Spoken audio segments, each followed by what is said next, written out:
welcome to Billy's Books. Hi, this is Lola. We're going to talk about Elton John's book, Me. I'm going to actually start out with a bit of a passage. It's actually the opening to chapter 9. It's a bit long, but I think it sums up a lot. I'm not going to do his British accent because I don't really know it. I was awoken by the sound of someone hammering on the door of my hotel suite. I couldn't think who it was because I couldn't think at all. The moment I opened my eyes, I realized that I had the kind of hangover that makes you think, it's not a hangover. You can't possibly feel this ill just through overindulgence. There has to be something more serious wrong with you. It wasn't just my head. My whole body hurt, especially my hands. Since when did hangovers make your hands hurt? And why wouldn't the person knocking at the door just fuck off, despite my repeated instructions to do so? Instead, the hammering continued, accompanied by a voice calling my name. It was Bob Halley. I got out of bed. God, this hangover was astonishing. I felt worse than I did after Ringo Starr's 1974 New Year's party. And that had started at 8 p.m. and ended around 3:30 the following afternoon. I felt worse than I had in Paris a couple of years before when I'd hired an apartment overlooking the Seine, ostensibly to do some recording, then taken delivery of some pharmaceutical-grade cocaine and refused to go to the studio at all. John Reed had turned up one morning with the intention of dragging me to a session, only to discover I was still awake from the night before and so wasted I was cheerfully hallucinating that the furniture in the kitchen was dancing with me. It might have been on that same trip to Paris that I decided to shave while completely out of my mind and, in my altered state, became so overenthusiastic about the very idea of shaving that I removed not just my stubble but one of my eyebrows too. These events tend to blur into one. I opened the door and Bob gave me a searching look, like he was expecting me to say something. When I didn't, he said, "I think you should come and see this." I followed him into his own room. He opened the door to reveal a scene of total devastation. There wasn't a single piece of furniture left intact, except the bed. Everything else was on its side, or upside down, or in pieces. Sitting among the splinters was a cowboy hat that Bob liked to wear. It was completely flat, like Yosemite Sam's after Bugs Bunny drops an anvil on his head. "Fucking hell," I said. "What happened?" There was a long pause. "Elton," he said eventually, "you happened." So, that kind of sums up this book. Luckily, Elton John has a sense of humor about his own decadence and foolishness, because there's a lot of it. He's very decadent and very foolish a lot of the time, but he has a self-deprecating sense of humor. He's British, so we love him anyway. You know who didn't love him? David Bowie. He says, I'm just going to go down, I have a list of things I'm going to talk about here. David Bowie, apparently, of all the super rock stars, who you'd think would have a lot in common with him, didn't, and always only said disparaging things. Just like Eric Idle and several other rock stars I read about, British stars, rock stars, or comedy stars otherwise, these guys all know each other. So, even though David Bowie didn't approve of Elton John, he knew him. And Elton John, of course, knew the same people Eric Idle did. He knew George Harrison, obviously Ringo Starr. He hung out with John Lennon and Harry Nilsson during their decadent LA era. One of the things that I guess Elton John famously got pretty close with John Lennon for a while during that time. And Elton John says he's happy that he never met the sardonic, cruel, biting John Lennon. He only met the happy, funny as hell John Lennon. I didn't even know, but I guess everyone in the 70s, right? John Lennon and Elton John were doing a big pile of coke, right? This is a classic Elton John story. Typical, I should say, in this book. Big pile of coke in a little room at a party somewhere. And they're doing their thing or whatever, and on the doorway, John's like, "Who is it? Who is it?" And of course he talks about how whenever the door knocks and you're doing coke, instantly you think it's the cops. So they're instantly paranoid. "Who is it?" And Elton peeks through the little eye hole. "It's Andy Warhol." "Andy Warhol, don't let him in." "Don't let him in? What are you talking about, don't let him in?" "Goom, goom, goom, goom, goom." He's like, "Does he have his Polaroid with him?" Yes, he has his Polaroid. "Then don't let him in. Do you want him to get a picture of you with icicles coming out of your nose?" So they continued doing what they were doing, and the pounding continued. That's like a typical story for this guy. Since we're talking about John Lennon, something I can't avoid. It's in my blood to talk about John Lennon, even when I'm really talking about Elton John. Famously, Elton John helped John Lennon get his first #1 hit with the horrible disco hit "Whatever Gets You Through the Night." That's the first one for first solo single that John Lennon went number one. He was despairing because Paul, George, and Ringo all had number ones, and he didn't, so he thought he was cursed. So Elton John sang on Whatever Gets You Through the Night and said, all right, if this goes number one, which I think it will, you'll have to join me on stage.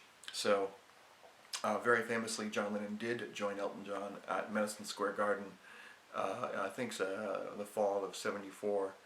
And one of the things he said was, when John came on for the encore, Elton John quote here is, I've honestly never heard a crowd make a noise like that when I introduced him. It just went on and on and on.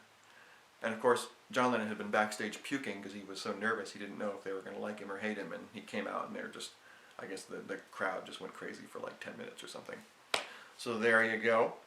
A little bit after that, there's a song called Philadelphia Freedom, which is kind of a wimpy little pop song with a flute riff.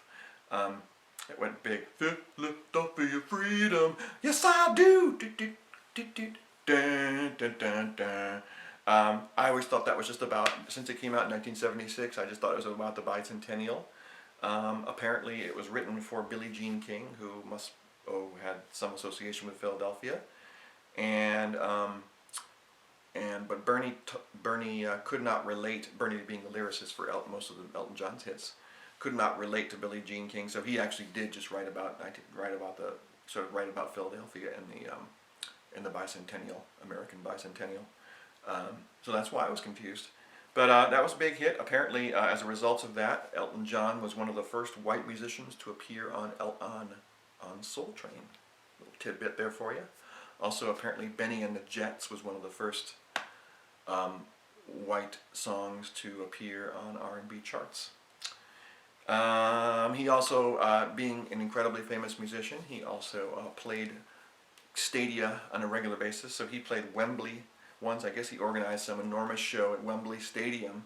But before him, he had all these big artists, and the band right before him was the Beach Boys, who go out there and they played all their hits. And he was like, the lesson to learn from Wembley Stadium is don't play an unheard of album that hasn't been released yet right entirely after a Beach Boys set. So Beach Boys played Good Vibrations and all that stuff, and he came on and was like, here's my new album, none of you have heard it. And people started walking out, so he was crushed by that because he organized the whole show. Just going to give you one sentence. Since he hung out in New York a lot also, Simon and Garfunkel and Bob Dylan are all bad at charades.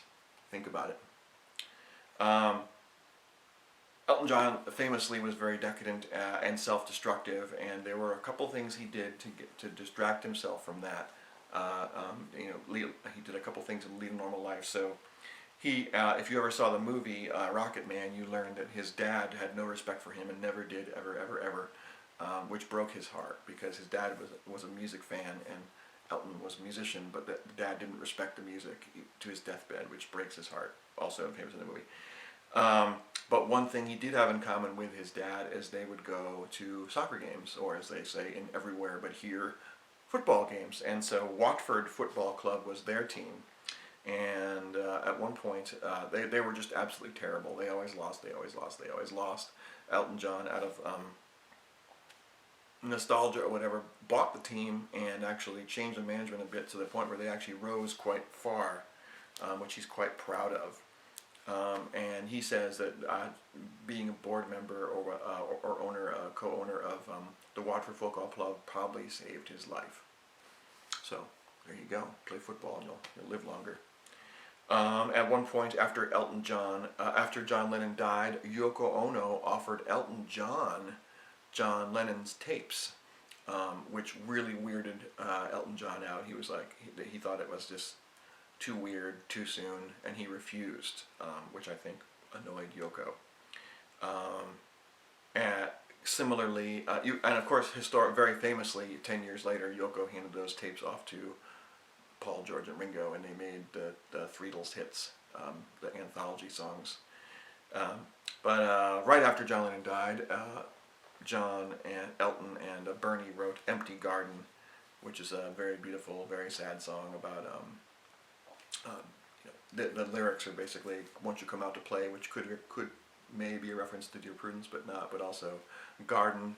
They think this. He thinks maybe Bernie was thinking of the Madison Square Garden when he mentioned that. Anyway, can't you come out to play in my empty garden? Very sad. He says it's so sad he won't play it live because he doesn't want to cry while he's singing it. Speaking of crying, he was also very close to Princess Diana. They were very close, and he says that Princess Diana was absolutely wonderful and everybody loved her. Everybody except her royal family. But she was absolutely charming and scintillating and had a great sense of humor. She was very down to earth, unlike some royals apparently. And he was talking about there was a Diana effect. And when people talk about the Diana effect, they talk about how everyone thinks he's so nice and stuff. But he says the other side of the Diana effect is that men go crazy over her. So they were at some party with lots of Hollywood big guys, and and Princess Diana sat down with Richard Gere, and they were like, I guess they both were separated from their lovers or wives or whatever, and they were just gazing into each other's eyes the whole time and having a blast. Meanwhile, Sylvester Stallone was also there, and you get the feeling that he also liked Princess Diana and sort of gone to the party hoping to meet her, and then when he got there, Richard Gere was already macking on the die. And it got to the point apparently where they almost got into a fist fight. Richard Gere and Sylvester Stallone almost killed each other for the princess, which I think is great. Luckily they didn't, but came pretty close.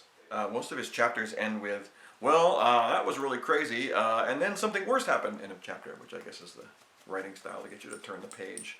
But if you look at the movie Rocket Man, you get a feeling that some of the terrible things that happened to him, you're like, or he does to himself, you're like, wow, that's really bad. I guess this is the point where he turns the page and goes sober.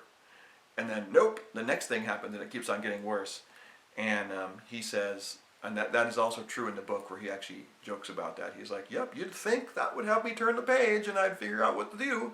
But nope, I just kept on being stupid for another 15 years. And it just goes on like that. It's definitely a funny book. This is like an autobiography that just tells his whole life story. Rocket Man, the movie, which is very good and I recommend it, is more of a musical movie. It's more fantastic. It tells some of the stories that are in this book, but it's also more fictionalized and rearranged, and it's filled with musicals and dance routines and stuff, and changes the order of things sometimes. But you still get that effect. We're like, wow, that was really bad. I guess he's going to clean up now. Nope. So it's the same thing. He's so wrong about so many, he predicts so many wrongs about whether songs are going to be a hit. Like, he thought that Bohemian Rhapsody, for example, when he heard that, he's like, there's no way that's going to be a hit. And a few of his own songs, what's that one? Don't let the sun go down on me. He was like, no way, we got to keep it off the album. That's a terrible song. Didn't realize that was going to be one of his biggest hits ever. As with many autobiographies or biographies about musicians, you don't actually have to like the musician to enjoy the book, because you don't have to hear their music. I sometimes like Elton John, sometimes he annoys me, sometimes I think he's great. I'd say that he's more good than bad, but I really don't need to hear crocodile rock ever again, do you? But it's a great book, and I recommend it. I also recommend the movie, which is not a direct result of this book. I'm talking in circles. If you can't do, review.